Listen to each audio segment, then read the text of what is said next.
Hey guys, welcome back. In today's video, we're going to show you how to make big text in Discord. Are you looking for a quick guide to make big text on your Discord? Well, stay tuned because this one's for you.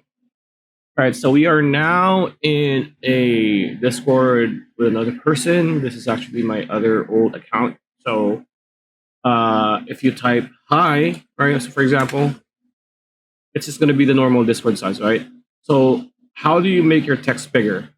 It's very easy. You just need uh, to type the hashtag sign or the pound sign, press space, and type your message. Hi. There you go.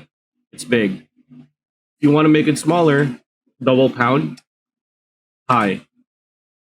It's a bit smaller, but it's still bigger than the normal, right? Again, pound sign or hashtag. Hello. It's bigger than the normal. There you go. Yeah, that's pretty much it. That's the video. Hope you liked it. Like, comment, share, subscribe, ring that bell icon, and we'll see you on the next one.